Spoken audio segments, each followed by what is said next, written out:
Hello everyone, and welcome to SUNUP. I'm Lyndall Stout.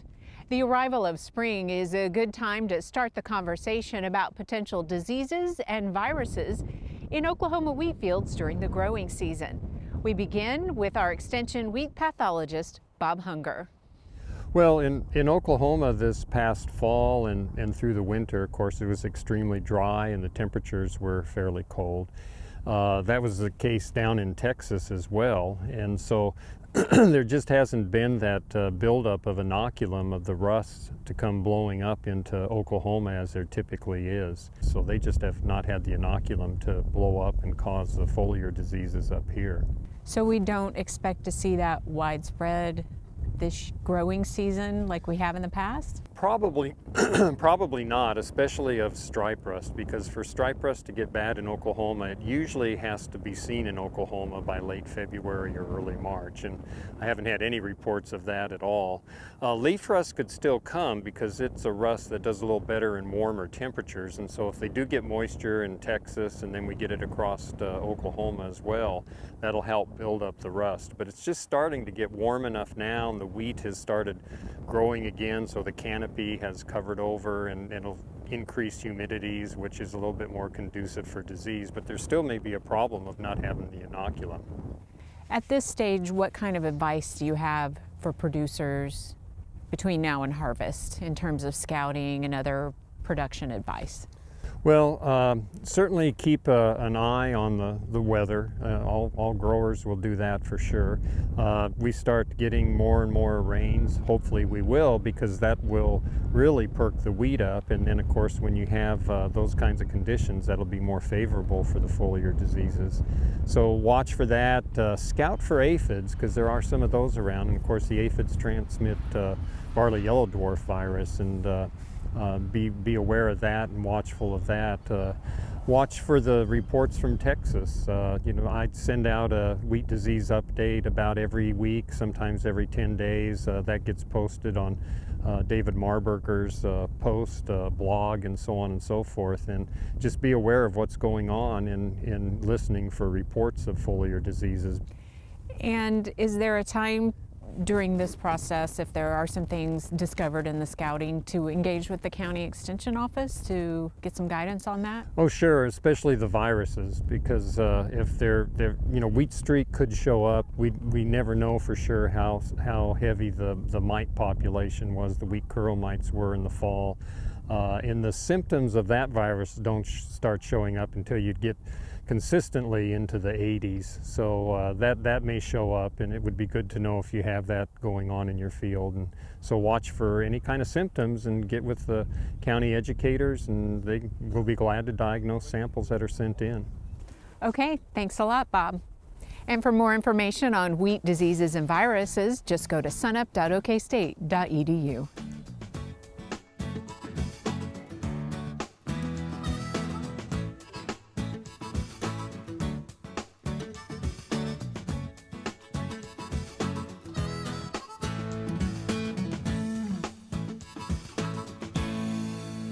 Recently, a lot of the states saw rain, but it's still pretty dry throughout Oklahoma. We're talking with our extension beef cattle specialist, Dave Lawman, about how producers can get through some of these drier conditions. Dave, walk me through a little bit about what you guys are doing here and how producers can get through some of these drier conditions. Sure. This is a project with lactating cows, fall calving cows, and we've wintered them in the dry lot here. Our objective in this project is to measure maintenance energy requirements, study feed requirements, and so on. However, it's a management strategy that is an opportunity for some people to keep cows around on a more of a concentrate type diet, which we can talk about, and really stretch their hay supply if they're still in say a drought area. It's drier, they're running short on hay supply. So talk a little bit about how producers can take advantage of these management practices. Why is it an option? Well, one reason why it's a nice opportunity this year is because the grain prices are still relatively inexpensive. We have, in this ration, we probably have our costs is right under $200 per ton. We can keep a cow in these pens with her calf at side for somewhere in the neighborhood of $1.20 a day. And so, you know, it's not inexpensive, but it's not over the top either in terms of maintenance. Hay, when hay is short, it gets expensive as well. So this ration that we're feeding is about 32% hay, has 31% dried distiller's grains, about 23% cracked corn, and then there's a liquid molasses supplement in it, and then there's a little bit of a dry supplement in it. So that's the diet that we're feeding. And these cows, these lactating cows, are getting about 19 to 20 pounds of that dry ration per day, and the calves are consuming somewhere around 4 or 5 pounds of it. Calves are gaining about 2 pounds a day, so it seems to be working very well. Like you said, you're practicing on these cows out here. Talk a little bit about some of the principles that producers need to think about when they're implementing this practice. Well, if you're going to put a cow in a dry lot and feed a diet that's more concentrate, less roughage, you have to be careful. You have to have good management. So we've got 32% hay in this ration. Well, you have to have some hay in the diet to keep the rumen healthy and keep a cow from bloating and foundering and so on. You have to feed the cattle every day, and preferably you'd feed them the same time every day. So you have to be very consistent from that standpoint. You can't, you know, like we have a lot of producers like to feed range cubes 3 times a week, for example. Well, that won't work in a situation like this. It just requires more intensive management. All in all, you know, the performance of the cattle says that it's doing pretty well. And if a lactating cow like this were receiving all the hay she wanted to consume, she'd probably eat in the neighborhood of 30 pounds a day. These cows are getting 6 pounds of hay every day. And so we're really able to stretch that hay supply much further by using this management strategy. All right, thanks, Dave. And for a link to a fact sheet about limit feeding, go to our website, SUNUP.okstate.edu.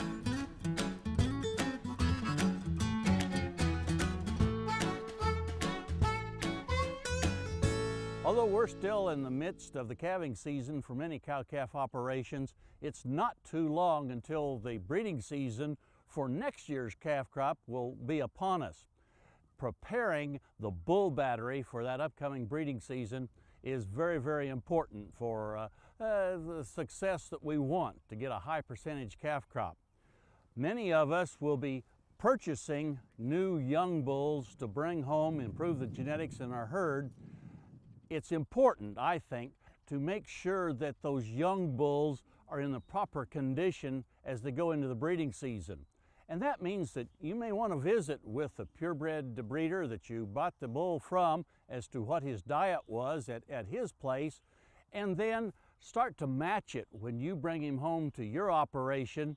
And if it's been a high grain diet, you'll want to start to step that down.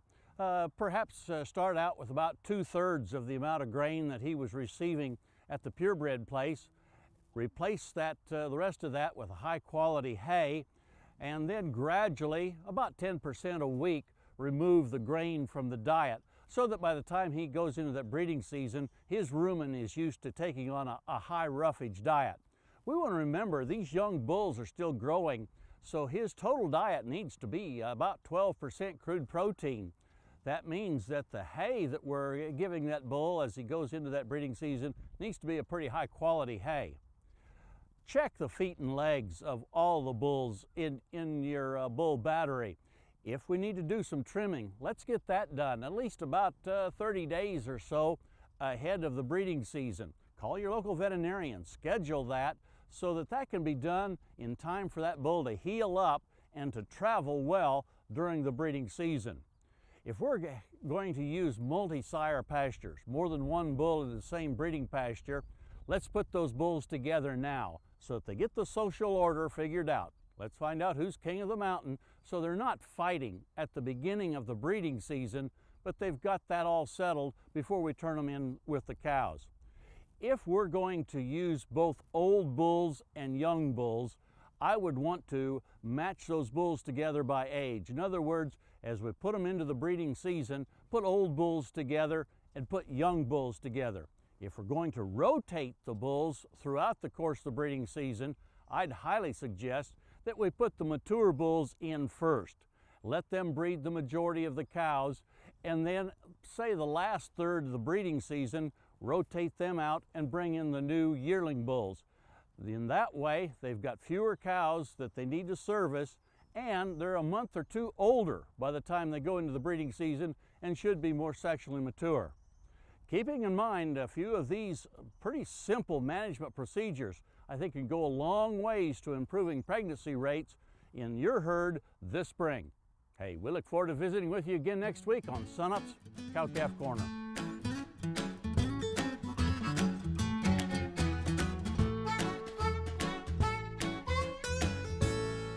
Daryl Peel, our livestock marketing specialist, joins us now. And Daryl, as we head toward the end of March, the big question, are we seeing seasonal peaks in the cattle markets?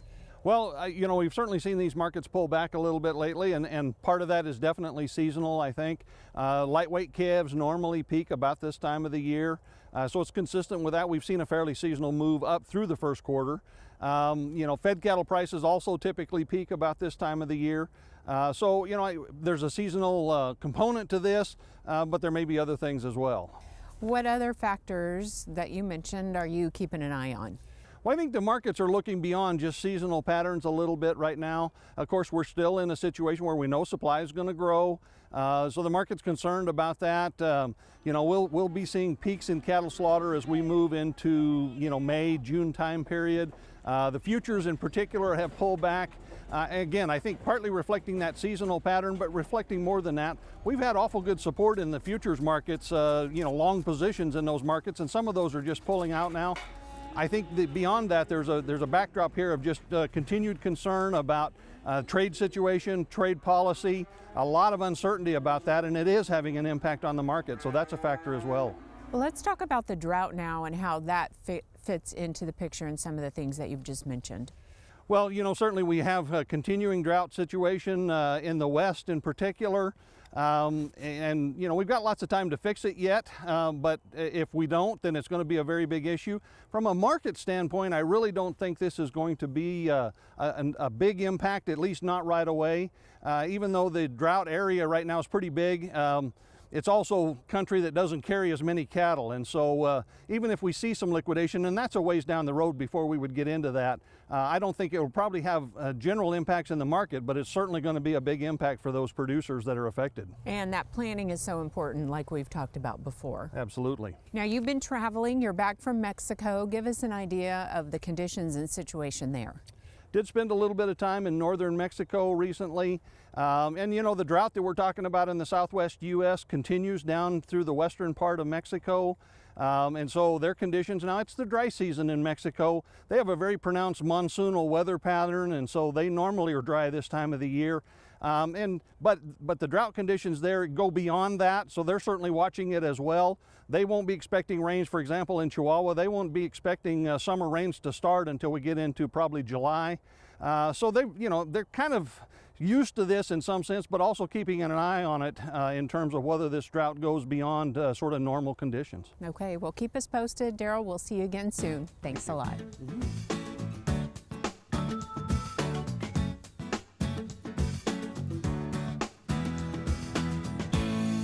Hi, I'm Al Sutherland with your Mesonet Weather Report. The signs of spring are popping out all over the place. With Easter ahead, the official start of spring behind us, and storms in the forecast, it's time to check our water year rainfall. Oklahoma's water year begins October 1st. Bright orange areas in western Oklahoma and the Panhandle have had 40% or less of their normal rainfall since October 1st. The light orange areas were at 60% or less. Rainfall in the yellow areas were 80% or less. The light green areas were less than 100% of normal rainfall, and the true green areas were above 100%. Our rain from last weekend was widespread across the state. Amounts varied from a single hundredth of an inch around Oklahoma City to 92 hundredths along the Oklahoma-Kansas border. The green areas indicate places with more than an inch of rain based on radar estimates. The Keach-Byram Drought Index shows the extreme lack of rain around Buffalo as bright red. On a scale that is driest at 800, Buffalo was at 661. The drought ratings were reflected in the active burn bans as of March 19th. The red counties were under a governor's burn ban. The yellow counties had active county burn bans. The plant available water from the surface down to 16 inches was extremely high in the eastern parts of the state. In western Oklahoma, the light brown areas were the driest, with soil moisture below 20% of plant available water. In the soil profile from the surface down to 32 inches, the dark green eastern areas had excellent soil moisture levels. In the west, there was a mix of dry levels. Mesonet soil moisture sensors are under dormant vegetation that is just starting to green up. Heat units continue to build. On a map of alfalfa weevil heat units, all areas in the state were above 150. That's the recommended heat unit level to begin scouting for alfalfa weevils. Looking ahead to April, Oklahoma has equal chances of above or below average rainfall. That leaves us with no strong trend for precipitation. April's temperatures have a slightly higher chance to be above normal. Chances for above average temperatures increases slowly to the south. We hope you see some good rains and no damaging weather in the days ahead. Thanks for joining us for this edition of the Mesonet Weather Report.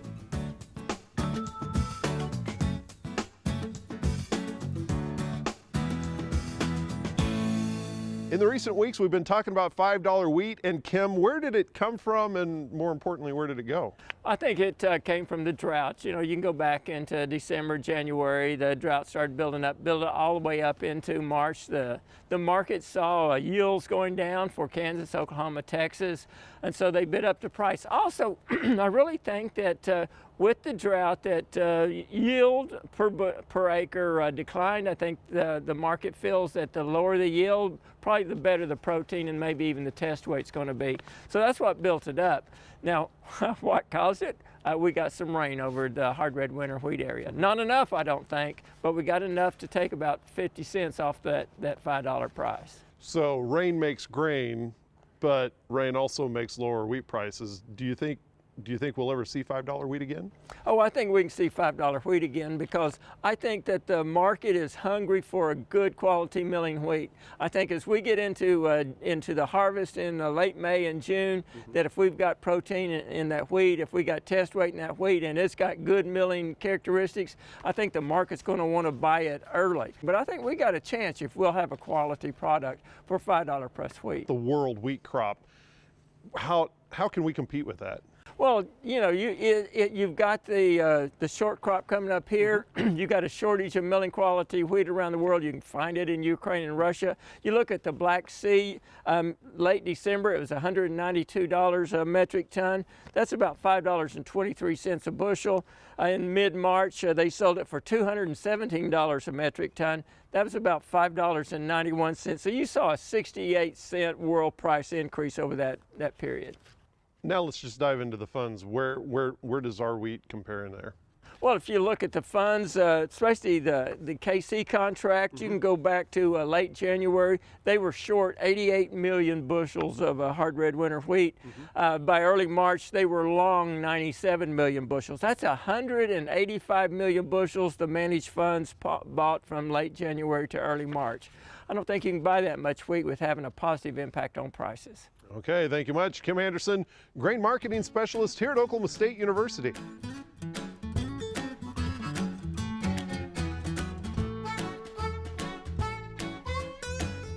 Well, if you're like me and you have a few animals around, like these sheep, you're bound and determined at some point in time to have an orphan. And for me this year, we've had a little bad luck. We've lost a dam, we've had one with mastitis, and we've had some that just abandoned. And on occasion you have a ewe that has too many babies to take care of. So that leaves you with a dilemma.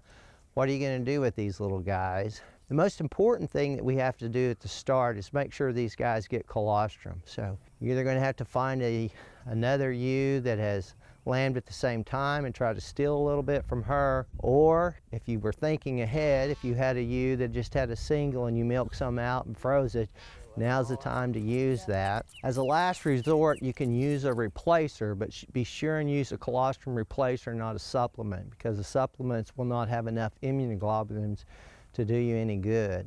Once you've done that, you want to remember also to dip that enable so you don't have to deal with any infections later on. Now at this time, you're going to have to select a milk replacer. Be sure and select a milk replacer that's species specific. So if you're going to have sheep, you want to get a sheep replacer. If you've got goats, get a kid replacer. If you've got cattle, you'll want to get a calf replacer. Those milk replacers are going to meet the requirements that those little babies need. So a calf replacer is not going to meet the needs of a lamb. It's not going to be high enough in protein or fat. So do your homework before you pick one. Next, you're going to have to decide how we're going to feed these guys. Are we going to feed them by a bottle? Are we going to set up some type of self-feeder? If you've got several or you got a large herd, you may actually want to get an automatic feeder for these guys. You know, initially, like in our case, we choose to bottle feed. We're going to have to feed several times in those first few days. We want to give about 10% of their body weight. We're going to give 4 or 5 feedings in a 24-hour period. After a few days, we try to get to 3 times a day. Once we get to about 2 weeks, we're going to try to get them to be taking a bottle every two times per day. The other thing you want to start doing at that time is you want to start getting these guys on a feed. Pick you a good high quality feed, start getting them to eat some of that.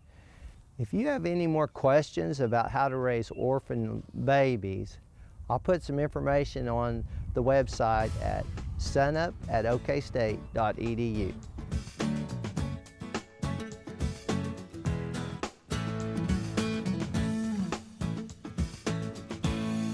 Finally today, the Oklahoma 4-H'er who received major recognition this week for her work in agriculture. SUNUP's Curtis Hare takes us to Pittsburg County. At Frank Chambers School in Pittsburg County, 4-H'ers are taking a break from their tedious routines to get a special lecture from an important person in their 4-H club. As he said, my name is Serena and I am your county president. This isn't a lecture on 4-H business or updates on what's going on in the county. It's a class Serena Woodard created to teach kids about the subject she loves. I have a service project called Woodard's Workshops. I like to teach kids of all ages about agriculture. Today this lesson is about beekeeping, but her classes cover everything from hydroponics to goats. She started the project in the 6th grade and it's grown a lot. Awesome, that was spot on. I have taught Woodard's Workshops in currently 38 counties to over 40,000 youth. I teach majority of it here in the Southeast District. I teach at community centers, libraries, and also 4-H clubs. After a short lesson, Serena's pupils do crafts on what they've learned. Then they enter these creatures into their county fair. My favorite thing about my workshops is definitely working with the kids. I love seeing the growth of them. I go from the first day when not a lot of kids know little to nothing about agriculture to my last workshop. Some of them it leads to potential career paths. As a teacher, Serena is quite like a leader because she's always fun to really be around. She's super kind. She's a very positive role model because whenever I get older, I want to be quite a bit like her. I plan on hopefully winning an award like hers and just really want to help kids better themselves. Like Emily said, Serena recently won an award for the outstanding work Woodard's Workshop does. It's not a small honor. On March 20th, Serena accepted the National 4-H Youth in Action Agriculture Pillar Award, the 3rd Pittsburg County 4-H'er awarded at this level. Although surprised and elated about the award, the day she would accept it caught her off guard. Her life forever changed on the 20th of March of last year. March 20th of 2017 is actually when we lost our house to a fire. They don't train you for that, excuse me, that phone call. That's not in the training repertoire that they have for an extension agent. Pittsburg County 4-H educator Greg Owen was one of the first people Serena called. She was obviously very upset. The main thing she was telling me in the conversation is everything that she had lost, everything from her 4-H official dress to basically all of her 4-H memories. Everything in the fire was completely demolished. The only thing we found from my bedroom is a belt buckle I won in 2015 for being my county's outstanding teen volunteer. For Serena's mother, Kathy, it's still hard to comprehend. You don't realize what all you lost. We still look back now. If we need something, I'll be like, oh yeah, that's on top of the refrigerator. But it's not, because even your refrigerator is gone.